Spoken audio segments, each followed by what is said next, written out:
Shalom, kita bertemu lagi di dalam pembelajaran firman Tuhan yang singkat, sederhana tetapi memiliki dasar atau basis teologis yang kuat, yang menjadi juga esensial di dalam kehidupan kita sebagai hamba-hamba Tuhan, sebagai pelayan Kristus, sebagai pengajar, baik itu tingkat dosen, demikian juga untuk tingkat pengajar pendidikan agama Kristen.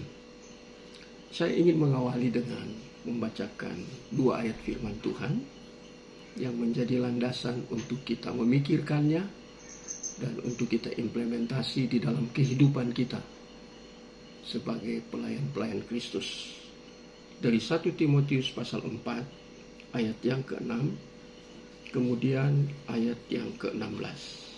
1 Timotius 4 ayat yang ke-6 bunyinya demikian: dengan selalu mengingatkan hal-hal itu kepada saudara-saudara kita, engkau akan menjadi seorang pelayan Kristus Yesus yang baik, terdidik dalam soal-soal pokok iman kita dan dalam ajaran sehat yang telah kau ikuti selama ini. Saya meloncat ke ayat yang ke-16. Awasilah dirimu sendiri dan awasilah ajaranmu. Bertekunlah dalam semuanya itu, karena dengan berbuat demikian engkau akan menyelamatkan dirimu dan semua orang yang mendengar engkau. Ada beberapa hal terkait dengan bagian firman Tuhan yang baru saya bacakan. Kita mengerti 1 Timotius ini atau 2 Timotius termasuk di dalam surat penggembalaan, khususnya yang dimentoring oleh seorang Rasul Paulus, seorang rasul yang berkualitas, khususnya di dalam bidang pengajaran. Dan dia menasihati Paulus tentang hal-hal yang urgent, hal-hal yang penting di dalam kehidupan sebagai seorang gembala yang muda yang sedang dalam pelayanan. Di dalam konteks ini kita melihat ada orang yang tersesat. Saya tidak membahas pokok itu.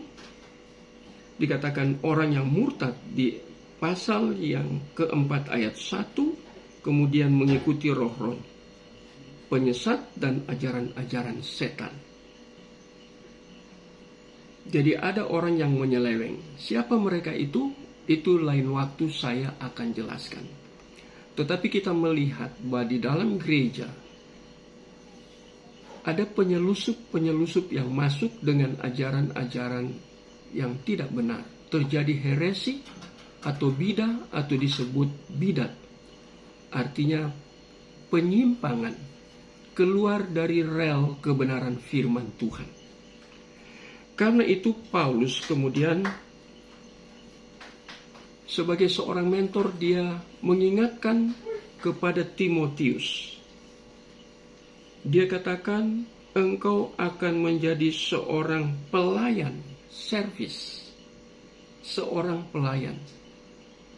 Diakon, pelayan yang disebut di sini ini pelayan Kristus Yesus yang baik, pelayan yang baik. Apa ukuran sebagai seorang pelayan yang baik? Yaitu seorang pelayan Yesus Kristus atau Kristus Yesus yang baik. Ukuran yang pertama Paulus katakan terdidik dalam soal-soal pokok iman.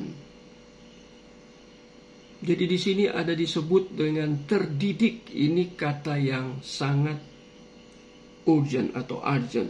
Terdidik didaskalia. Artinya orang-orang yang memang sudah diperlengkapi. Orang-orang yang sudah menerima dan sudah belajar firman Tuhan dari pribadi tertentu, dari orang tertentu yang disebut sebagai mentor Dalam hal ini, Timotius dididik oleh Rasul Paulus, diarahkan oleh Rasul Paulus, diperlengkapi oleh Rasul Paulus dengan baik. Maka sebagai seorang yang sudah diperlengkapi dengan baik, dia harus menjadi pelayan Kristus Yesus juga yang baik. Dan orang yang baik ini di dalam pelayanan adalah orang yang terdidik di dalam pokok-pokok iman. Ada kata penting sekali terdidik, kemudian disambung dengan pokok-pokok iman. Terdidik ini menyangkut iman. Dan iman di situ, iman yang pokok, artinya hal-hal yang mendasar.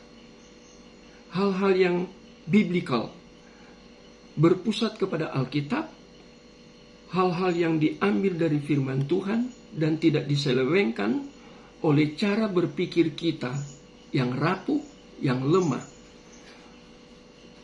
Kita terdidik di dalam pengertian, kita tunduk terhadap kebenaran firman Tuhan, yang adalah kebenaran yang absolut.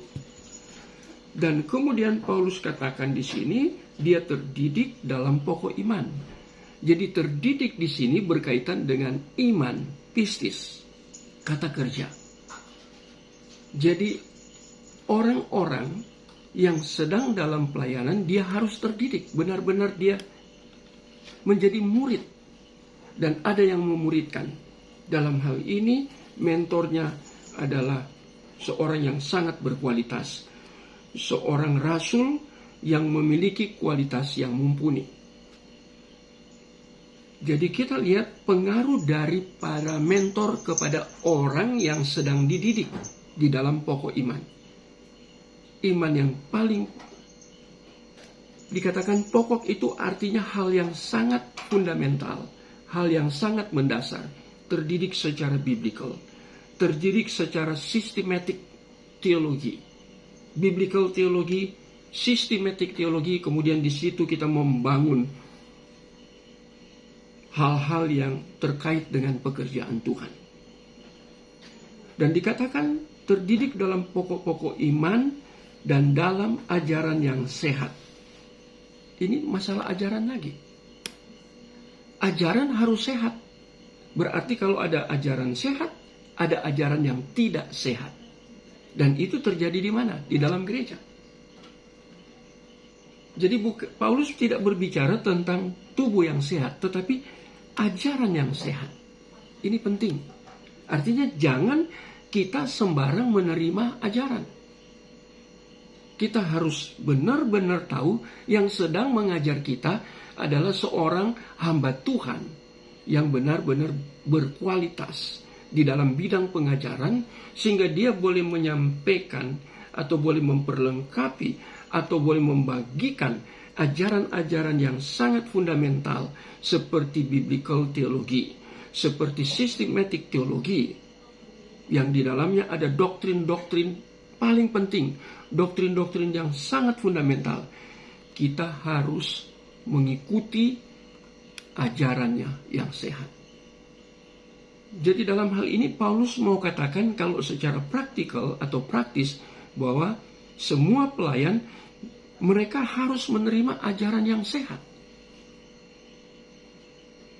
Untuk mengerti bahwa ajaran itu sehat, kita harus juga belajar dari orang-orang yang memang berkualitas. Sehat itu artinya berkualitas. Sehat itu artinya bermutu.